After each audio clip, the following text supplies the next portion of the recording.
comics and wrestling, like a lot of the stuff you draw inspiration from, the villains can often become kind of like fan favorites. Hmm. Sometimes even more so than kind of like the hero guys. The audience will cheer for the Undertaker or whatever.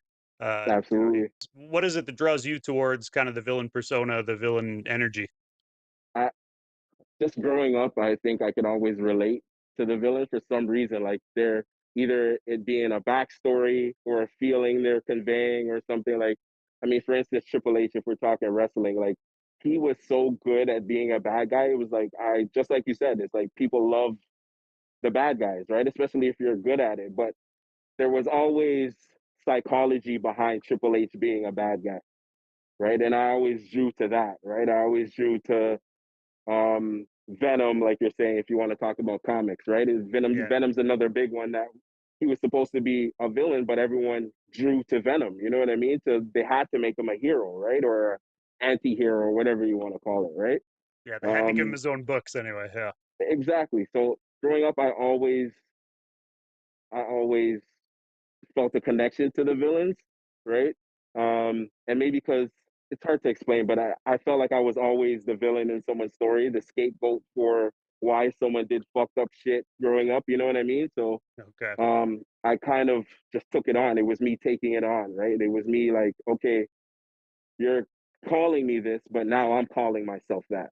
Like if you're gonna get blamed for being a bad influence, you might as well embrace it or whatever. Exactly, Yeah. exactly.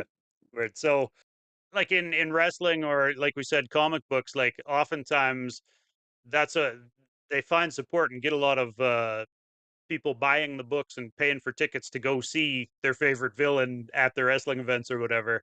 I feel like Hmm. in hip hop it's not quite the same where like, people who get villainized in hip hop often get kind of shunned to the outsides or whatever. You do something wrong and suddenly you become Ja Rule or some of these guys who have had like epic fall offs after kind of being outcast from hip hop, I guess.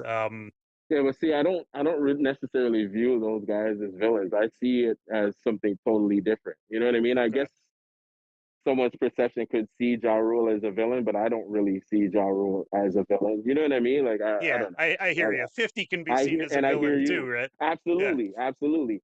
It's yeah. that whole line blurred, right? It's like I have people calling me and hitting me up like on social media, like, no, you're actually the hero. You know what I mean? And I totally, if you listen to the music, I get exactly what they're saying. Um, but I think that's the thing about it too. It's like, am I really the villain too? And you understand through my music, it's like I'm asking a question, like, am I really? If you listen to all this shit, am I really the villain?